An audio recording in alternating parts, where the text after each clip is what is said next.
Olá pessoal, sejam bem-vindos ao canal Aula com o Poeta. Eu sou o professor Rafael Braga. Estamos nos aproximando aí dos períodos de avaliação externa, não é? Enem, os vestibulares, tá bom? Recentemente eu ministrei um aulão, um resumo sobre literatura.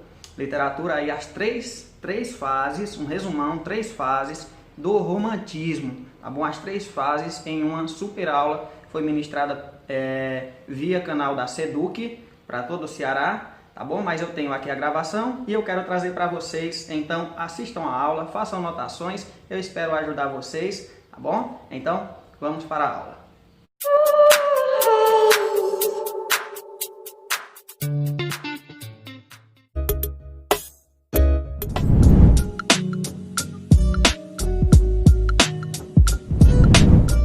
Vou tentar fazer uma aula aqui bem descontraída com vocês, nós vamos fazer um passeio de forma resumida, é claro, por conta do nosso tempo, generalizando aí os pontos mais importantes que são mais cobrados no Enem, nessa escola literária, que se não a mais importante, mas é uma das mais importantes, e eu não conheço particularmente nenhuma das edições do Enem que não tenha caído muitas questões de literatura, de forma mais específica ainda, sobre o romantismo. E é por isso que eu quero trazer aqui nessa super aula as três gerações, tá bom? Então a gente vai ver aqui características, nós vamos ver o contexto histórico dos acontecimentos, né? O que motivou esses acontecimentos, o que motivou essa literatura que nós tanto amamos, né? Eu gosto de dizer nós, porque eu sou apaixonado por literatura, então acredito que todos que estão aqui também gostam bastante, tá certo? Nós vamos ver esse contexto histórico, tá bom? E vamos ver também as características de cada uma dessas gerações, de cada um desses pontos específicos, beleza? E também os principais autores, né? Aqueles de maior influência de cada um desses pontos da literatura voltada para o romantismo aqui no Brasil, né? Claro que eu vou estar citando aí algumas influências externas também. Então sejam bem-vindos à aula com o poeta. Sou poeta de coração, né? Não de profissão, professor, mas poeta de coração, apaixonado por poesia, tá bom? E vamos, sem mais delongas, vamos aí às nossas aulas. E claro, como eu falei que sou apaixonado por poesia, tá bom? Eu trouxe para vocês aí uma poesia que eu acho que é uma das poesias que mais gosto, levando em consideração o momento em que ela surgiu, o momento em que fez com que nascesse essa poesia, tá bom? O título da poesia aí é Quando a Vida Voltar a Reluzir, né?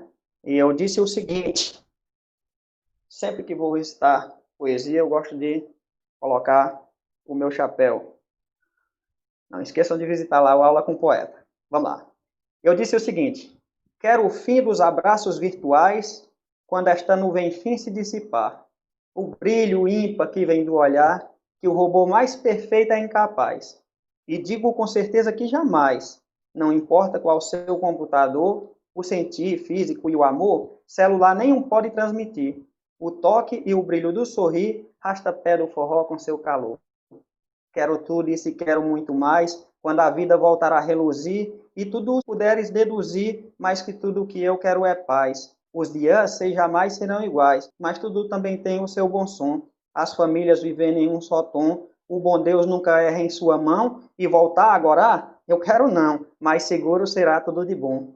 Peça a Deus, o Pai da sabedoria, que nos dê sempre o discernimento, que possamos passar esse momento com saúde com Ele em nossa guia, que ampare os que estão em agonia. Ele é bom e cura qualquer um mal. Logo tudo isso acabe no final. Nos veremos mais forte do que nunca. E o Covid, esse filho de uma cabrunca, que será o doente terminal. Essa é a poesia que eu fiz nesse momento específico para esse momento. Eu espero que vocês tenham gostado. Tá bom? E agora vamos aí ao que nos interessa.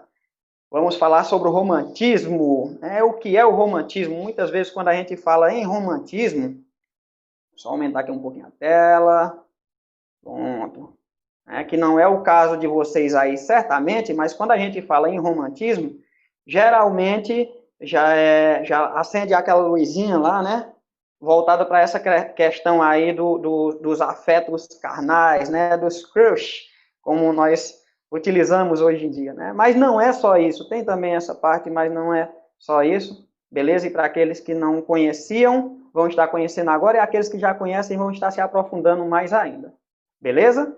Então, o romantismo é uma das escolas literárias mais importantes da nossa literatura e uma das mais utilizadas nas avaliações do Enem, vestibulares federais, etc., inclusive em concursos, né? Eu acredito que muita gente que está aqui assistindo a nossa live também está se preparando aí para concurso público, né? E cai também em concurso, viu, pessoal? Então, aqui a preparação é geral, para tudo e para todos, beleza? Então, esse é o romantismo, uma das escolas mais importantes.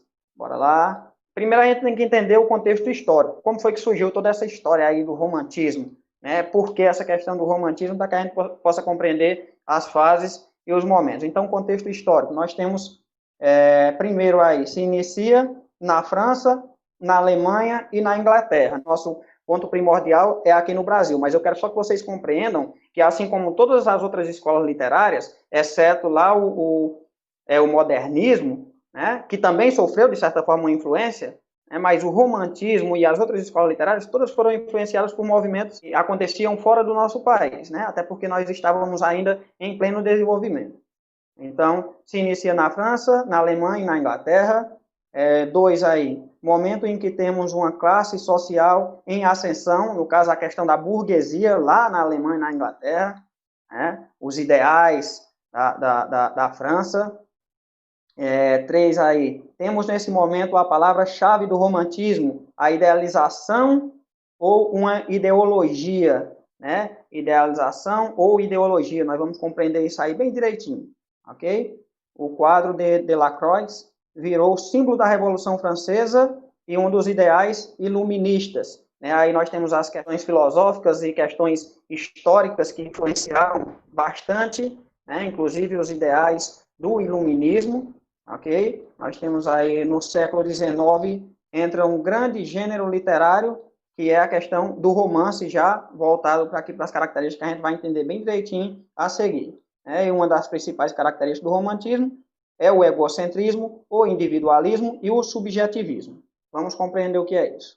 Subjetividade vem da palavra sujeito, palavra que começa a ganhar muita força lá no século XIX. Subjetivismo, ideia subjetiva, nada mais é do que uma visão muito particular das coisas, né? Então, aí se a gente puder unir, seria o sujeito com uma visão específica, né? Idealizada, criada, moldada para todo o contexto vigente de determinado momento, né?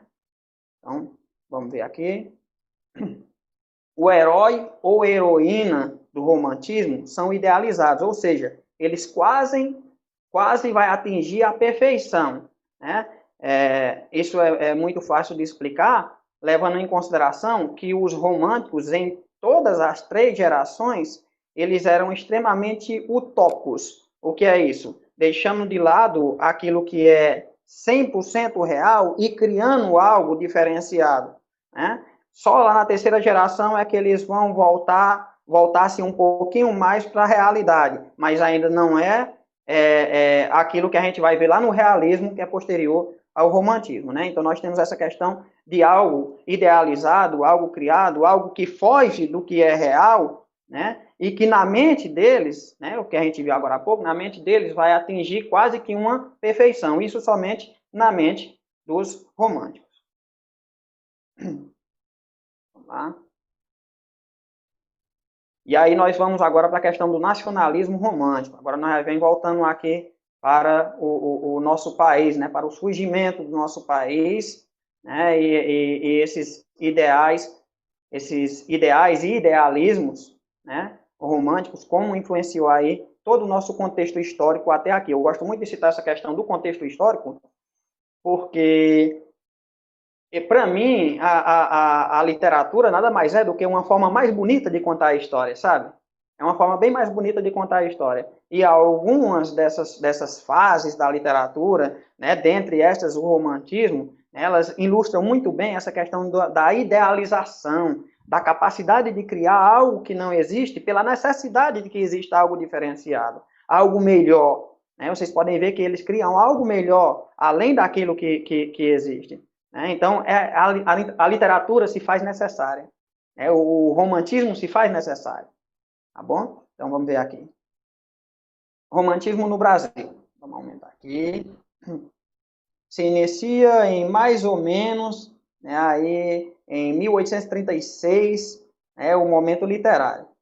Aí nós temos aí. Mas em 1808, a família real chega às nossas terras, praticamente expulsos da Europa pelo bloqueio continental de Napoleão Bonaparte, dos comércios entre os países europeus. O Portugal fica sem opção de negociações comerciais. Momento este em que decidem ir para a nossa colônia, nossa terra Brasilis, né? Ou seja, já tinham descoberto, né, o nosso país. Nós éramos o quintal de Portugal, digamos assim, né? Mas com a pressão aí por parte de Napoleão, né, os bloqueios por parte de Napoleão Bonaparte, a família real juntou suas coisinhas, né, e bora para o Brasil. E chegando aqui, né, a história já conta o que aconteceu. Né? Então, eles tinham para onde fugir. Com a chegada da família real, o Brasil ganhou a abertura de portos, a Biblioteca Nacional, imprensa, tipografia, edição, né? Isso historicamente falando. E aí vocês podem pensar assim, professor, então foi uma coisa muito boa. Né? A família real chegou aqui ao Brasil e simplesmente modificou tudo, trouxe inovação, né? Culturalização, expansão territorial, ou seja, nós tivemos somente a ganhar. Mas eu sei que vocês não acreditam nisso. Ok? Bora lá. Não vamos esquecer que em 1808 o Brasil ainda era colônia. O homem que morava no Brasil, os intelectuais, por exemplo, já estavam cansados do imperialismo e coronelismo, até que Dom Pedro proclama a independência em 1922. Aqui o contexto histórico, lá do pontapé inicial do romantismo aqui. Então, quando houve a proclamação da independência em 1922, nós estávamos aí no pontapé inicial do romantismo aqui no Brasil, tá bom? Então, isso porque os intelectuais, né, porque os pensadores da época já não aguentavam o imperialismo, os mandos e desmandos de Portugal da maneira como era colocado pela família real aqui no Brasil. Bom? Então, mas qual a relação de tudo isso com a literatura? Só tudo. Só tudo. Por quê? Porque o homem literário, né, o poeta, o escritor, o dramaturgo, esses artistas como um todo, eles vivenciam os seus momentos históricos, as suas produções literárias, e colocam isso em prática conforme o momento em que eles estão vivendo. Como eu disse, é uma forma diferenciada de contar a história. Tá certo? Então, só tudo a ver. É aí que começa o sentimento que chamamos de antilusitano. Né? O que é antilusitano? Anti-Portugal. Entre estes sentimentos estão a arte. O brasileiro passa a querer se desprender da cultura europeia, né? Deixar de lado tudo aquilo que Portugal tinha trazido e começa aí a criar aquilo que seria nosso. É um sentimento de dizer, não, eu quero o que é meu, o que é aqui da terra, né? O que se cria aqui, eu não quero nada que venha de lá. Né? E a gente vai ver isso mais a fundo, lembrando que esse movimento ainda não foi um movimento que se aprofundou a ponto de realmente modificar todos os sentimentos relacionados a aquilo que vinha de fora. Né? Isso vai acontecer somente lá no modernismo. Tá bom? Mas aí já seria o pontapé inicial. Mas cuidado, a nossa literatura ainda não consegue ser totalmente independente. Isso vai acontecer com o modernismo que eu acabei de falar. Tá bom? Muito bem. Aqui nós temos o romantismo no Brasil e nós temos as gerações românticas. Nós temos a primeira geração, que é a geração nacionalista, né? Nós temos a segunda geração, que é a geração ultrarromântica, e nós temos a terceira geração, que é a condoreira, e nós vamos falar sobre cada uma delas, vocês vão compreender aí, cada uma delas bem direitinho, né? A nacionalista, como o próprio nome diz, com esse sentimento de nacionalidade, né? De anti-Portugal, de anti-Europa, né? De mostrar na veia aquilo que era nosso, né? Somente nosso, beleza? A segunda geração, lembrando que aí a nacionalista vai mais para a questão patriotista, né? Eu sou extremamente patriota, né? Eu sou um romântico patriota, e aí volta o que eu falei agora há pouco, que essa questão do romântico, quando a gente fala no romântico, a gente deixa de lado essa questão carnal, né? Porque o romântico também é aquele que é extremamente patriota, ele é um romântico, porque ele é utópico também, né? Então essa questão da utopia, da subjetividade, é característica do romantismo. Beleza? A gente vai ver isso lá na primeira geração. A gente vai ver essa questão ultra romântica, né, mais voltada para essa questão carnal, como se vê sempre o romantismo em si, né? E na terceira geração nós vamos ver mais uma questão social, né? É o homem mais altruísta, mais voltado para a questão social em si. Beleza? Vamos entender cada uma delas agora. Na primeira geração, a nacionalista, vocês podem ver essa pirâmide invertida aí, que vai ilustrar bem direitinho, né? Nós temos a natureza como o ápice, né? Não o ápice da pirâmide, mas o ápice do surgimento da pirâmide, né? Nós tínhamos aí a natureza como algo que nós podíamos dizer, isso sim é nosso, de verdade. Isso sim, não há manipulação europeia, né? E aí nós temos a solidão também, né? Porque muitos dos nossos intelectuais estavam estudando fora, né? E uma forma deles colocarem de mostrarem na literatura aquilo que era nosso também, né? Sempre colocavam a natureza e o indianismo e essa solidão, que era a vontade de estar no nosso meio, né? De estar, quando eu coloco o nosso, né? Vocês compreendem, metaforicamente falando, beleza? Ainda nós temos a solidão, e o indianismo, claro, que era o nosso herói, né? Só lembrando aqui, cabe abrir um parênteses, que o romantismo em Portugal, nessa primeira geração aqui, nós tínhamos as novelas de cavalaria, nós tínhamos todo mundo aí certamente já ouviu falar no Rei Arthur, os Cavaleiros da Tábua Redonda, tal, eram heróis, né? Os guerreiros de espada, tal, que representavam o povo, etc. Aqui nós não tivemos. Nós não tivemos esses representantes característicos lá da Idade Média, né? Então, quem eram os nossos heróis? A gente vai ver esse herói específico, a gente vai ver lá com a Iracema, né, do José de Alencar, né? A gente vai ver especificadamente voltada para os índios, né? Os índios seriam o nosso herói, né? Não o herói de espada, etc., mas o herói com aquela pureza, né? Com aquela pureza, com aquela vontade, né? Então vamos lá. Aqui nós temos o nosso principal, o expoente, né, aí da primeira geração romântica, o Gonçalves Dias, que aí todo mundo, nas suas carreiras acadêmicas, ou aqueles que estão aí no fundamental, ou no ensino médio, certamente, sem sombra de dúvida, todos vocês já ouviram alguma coisa sobre o Gonçalves Dias, e eu posso provar isso rapidinho quando ele fala na Canção do Exílio, né? Certamente aí é um ícone aí da nossa literatura da primeira geração romântica aí, né? Então, quando ele cita: minha terra tem palmeiras onde canta o sabiá, as aves que aqui gojeiam não gojeiam como lá, nosso céu, olha o elogio, né? Olha o elogio, as aves, né, que aqui gojeiam, o canto dos pássaros daqui, de onde o Gonçalves Dias estava, não cantavam, não cantarolavam, não encantavam como o do nosso país, né? Nosso céu tem mais estrelas, nossas vases têm mais flores, nossos bosques têm mais vida, nossa vida mais amores, né? Então, lá no meu país, eu tenho tudo isso, o que eu não tenho aqui, ó. Olha a exaltação, né? Em cismar sozinho à noite, olha a solidão. Olha as características aí. Em cismar sozinho à noite, mais prazer encontre eu lá. Minha terra tem palmeiras onde canta o sabiá. E assim sucessivamente. Essa é uma das mais famosas, ok? Mas claro que tem outras. Beleza?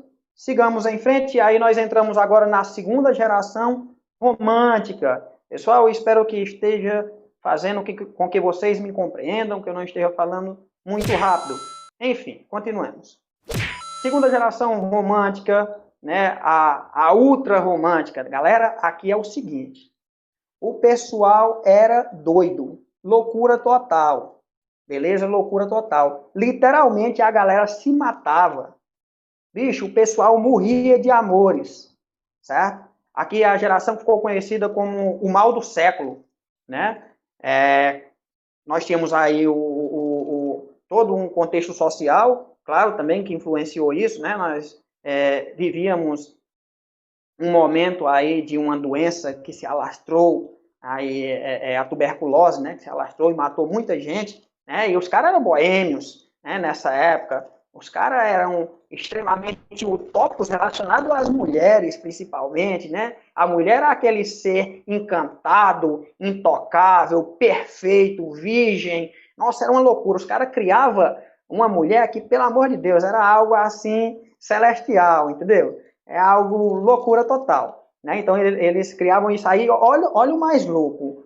Olha o mais louco de tudo isso. É o seguinte, o cara se apaixonava, né, os ultrarromânticos aí, eles se apaixonavam por uma mulher e para que eles continuassem escrevendo, poetizando, vivendo aquela tristeza, que era uma necessidade, cara, disso ali, para que eles vivessem aquela tristeza romântica, aquele momento, né? Para que isso acontecesse, era necessário que a mulher nunca o queresse.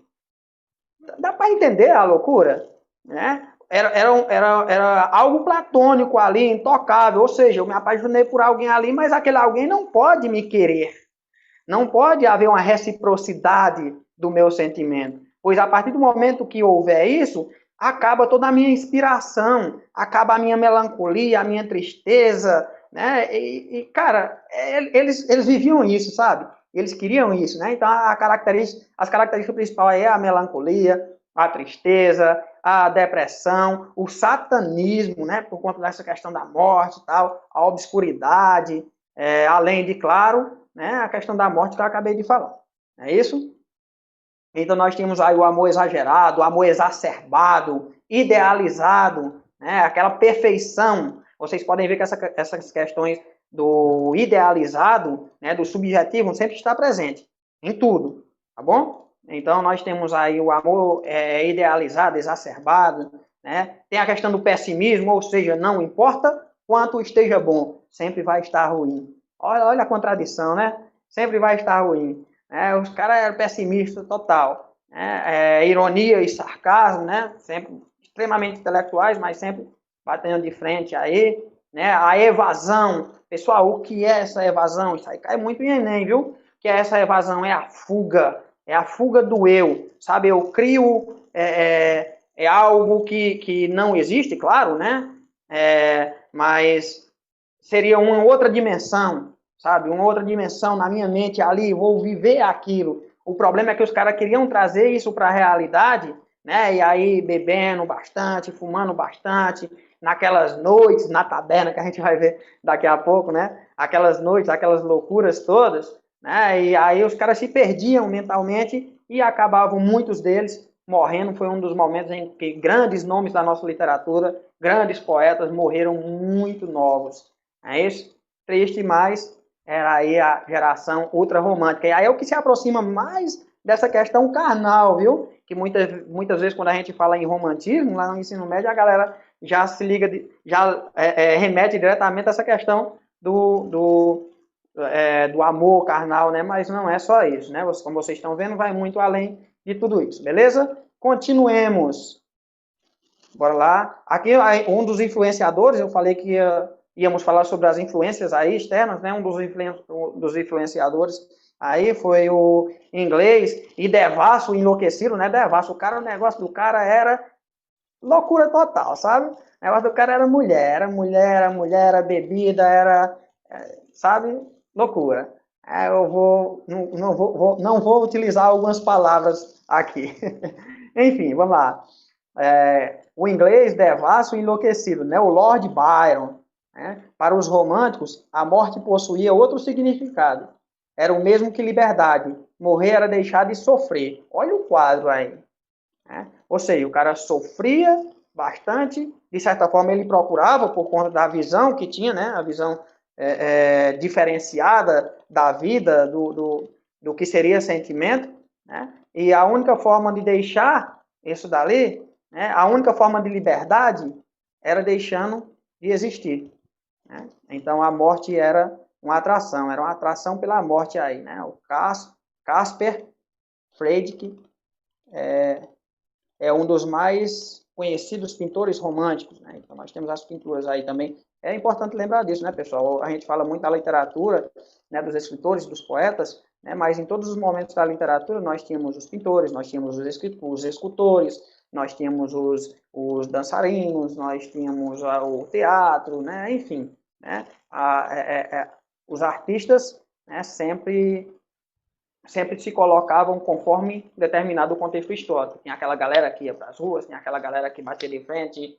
com a polícia, caso fosse necessário, que causava a revolução, e tinha os artistas que causavam a revolução intelectual. E aí nós estamos vendo o que é que aconteceu, né? Aqui nós temos o poetinha aqui do lado, né, com o meu Instagram, Poeta Braga. Lá eu tenho aulas, aliás, muitas dicas de português, redação todos os dias, beleza? Lá, continuando. Então, por que o amor, a mulher e os sentimentos são tão valorizados nessa segunda fase do romantismo? Veja bem, cuidado, a mulher é idealizada em quase todos os momentos do romantismo, mas na segunda geração, né, aí da poesia, a mulher, é idealizada demais.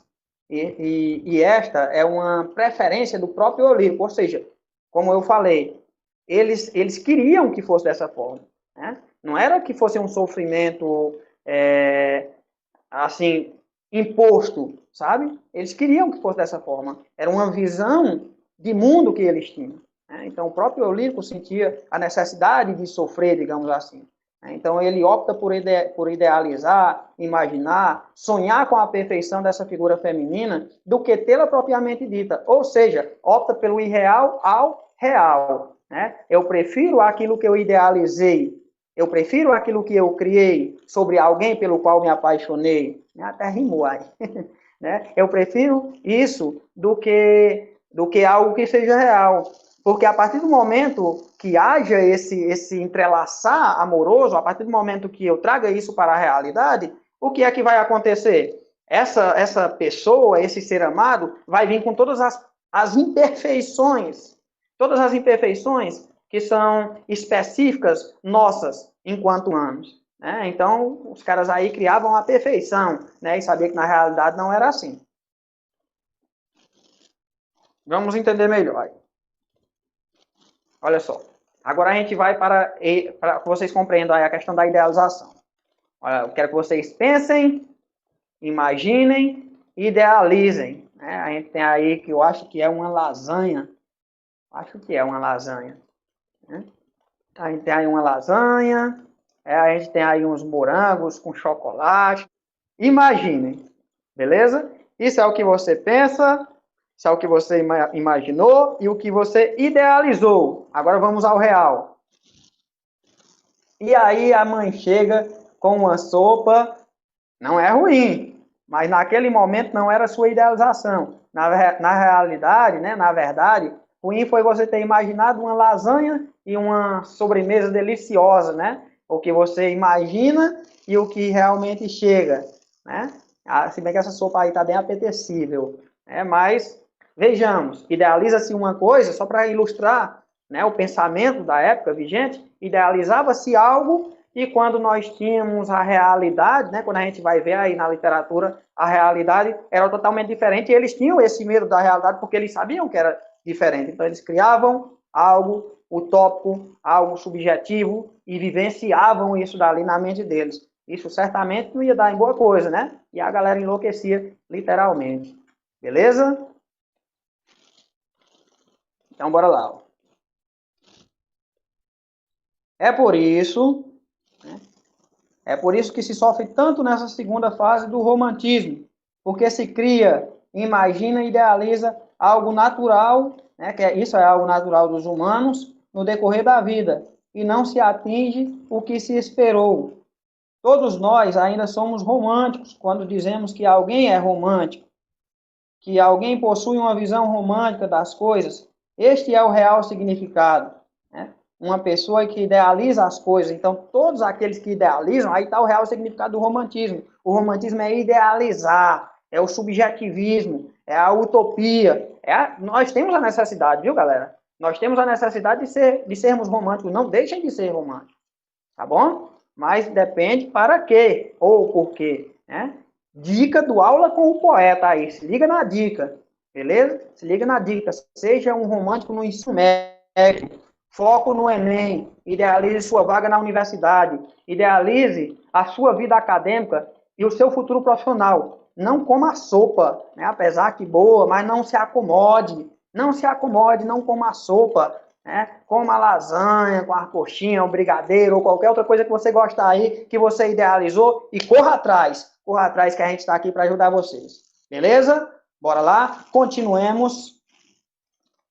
Olha aí, olha um dos caras aí, olha o rapaz, né? Um dos ícones aí da segunda geração romântica, Álvares de Azevedo. Olha quando o cara morreu, bicho. O cara morre antes dos 21 anos, vítima da tuberculose, claro, né? O mal do século aí e tal, né? Mas também o cara procurava, né? O cara era um boêmio, né? Ele é o grande símbolo, o grande autor da segunda geração do romantismo, se destaca por sua poesia primorosa. É o autor que engloba todas as características da segunda geração. Ou seja, tudo isso que eu falei, o apego à morte, né, o obscurantismo, o satanismo, a tristeza profunda, a idealização feminina, né, tudo isso tinha nesse cara, né? O cara carregava isso. Agora imagina aí o peso da mente desse cara, né? Mas ele carregava isso todos os dias, né? Ele vivenciava isso. Esse foi o Álvares de Azevedo, beleza? E aqui a gente vai para o próximo. Olha aí. Olha o poema. Cuidado com as poesias de Álvares de Azevedo. Muito cuidado, porque ele não é apenas uma coisa.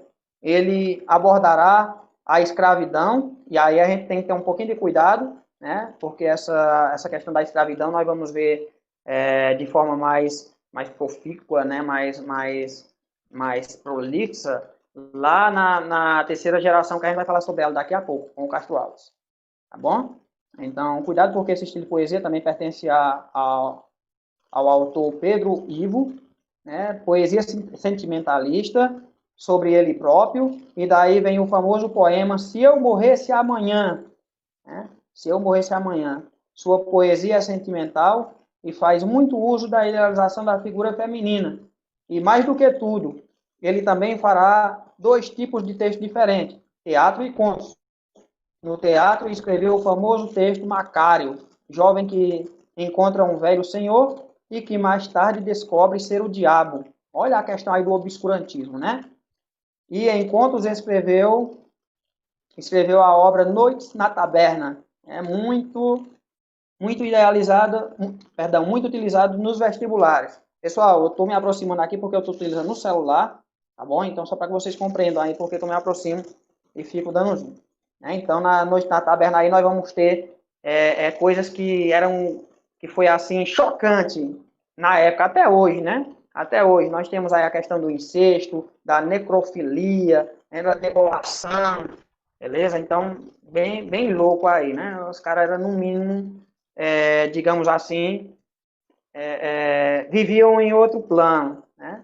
E aí nós temos aí livro de poesia de Álvares de Azevedo. O livro de poesia dele é A Lira dos 20 Anos. E é deste livro que retiram a maioria das poesias contidas nas questões do Enem e dos grandes vestibulares. Aí fica a dica, ó. Lira dos 20 anos, viu? Eu não vou ler aqui porque o nosso tempo se faz escasso, viu, pessoal? Então vamos adiante, bem rapidinho aqui. Nós temos também o Cassimiro de Abreu, ou Casimiro de Abreu, né? O Álvares de Azevedo é o exagero, e o Casimiro de Abreu é o mimoso, o querido, nos dando a impressão de que para Cassimiro de Abreu tudo é mais bonito, porém não é apenas impressão. Esta é de fato uma de suas características. Sua poesia é mais sutil, mais simples, não tem aquela grotesidade lá do Álvares de Azevedo, né? Autor muito parodiado pelos outros poetas, né? As características sutileza, simplicidade, poesia com ritmo, ou seja, a sonoridade, né? Ele vai mais voltado para isso. Características, ele tem também a característica macabra, satânica e melancólica exagerada são características da segunda fase do romantismo, que não fazem parte de sua literatura, não totalmente. Ou seja, essas características estão presentes na obra dele, mas são mais, digamos assim, superficiais. Beleza? E agora a gente vai para a terceira e última geração aqui. O nosso tempo está acabando, galerinha. Bora lá, terceira e última geração, a geração do condoreirismo. Por que condoreirismo? Né, o nome é associado ao condor. Né? Esse nome é associado ao condor porque enquanto a primeira geração vai para o patriotismo, a segunda geração vai voltar-se para si mesmo nos seus sentimentos, a terceira geração vai para um voo mais alto, né? E aí associa-se ao condor, né? Um pássaro de voos altos, né? Por quê? Essa questão da visualização social, uma visão por cima, né? Uma visão do outro, o altruísmo, beleza? Liberdade, justiça, tá bom? E aqui nós temos como ícone primordial dessa geração o Castro Alves, né? Lírico, amoroso, social, humanitário, né? Conhecido como poeta dos escravos, beleza? E aí ele escreveu uma célebre obra que ficou muito conhecida, né? Cai muito em vestibulares, cai muito em Enem, cai muito em concurso, Navio Negreiro. E aí nós temos aí negras mulheres suspendendo as tetas, magras crianças cujas bocas pretas regam o sangue das mães. Outras moças mais nuas e espantadas no turbilhão de aspectos arrastadas em ânsias e mágoas vãs. Olha a poesia do cara. E se a orquestra irônica, estridente, toda roda fantástica e serpente faz doudas espirais, se o velho arqueja, se no chão resvala, ouvem-se gritos, o chicote estala e voam mais e mais. Né? Então, toda a questão aí escravocrata, né? Ele veio bater de frente com o regime escravocrata da época. Né? Então, ele tem toda essa questão do contexto social, altruísmo. Né? Esse é o nome mais famoso aí da terceira geração romântica dos condoreiros. É isso? E aí nós temos as características aí, uso de exclamações, exageros, apóstrofes, mulher presente carnal, aí já deixa do lado a questão utópica, né? Apesar de ser idealizada ainda, mas mulher presente carnal, negação do amor platônico, ou seja, aquilo que é somente utópico, luta pela liberdade, temáticas sociais, ainda fala sobre o amor, mas um amor verdadeiro, um amor diferenciado, né? E o condor vem simbolizar a liberdade, por isso geração condoreira, né? E as questões sociais sempre vão estar presentes aí, tá bom? Estamos chegando ao fim da nossa aula com o poeta aqui. Não esqueçam de procurar lá no Instagram, Poeta Braga, muita dica legal lá. E não esqueçam de visitar o canal do YouTube, Aula com o Poeta. Meu agradecimento a todos que ficaram presentes aqui até agora. Eu espero sinceramente de coração que eu tenha ajudado vocês, tá bom? E então, gostaram? Foi isso aí, pessoal. Foi preparada para vocês. Eu espero ter ajudado. Não esquece, mais uma vez, de se inscrever, de curtir, de ativar o sininho, tá certo? Faz parte aqui da família, você vai estar contribuindo para que eu continue fazendo esse trabalho. Beleza? Espero vocês no próximo vídeo. O meu abraço virtual a todos. Até a próxima aula.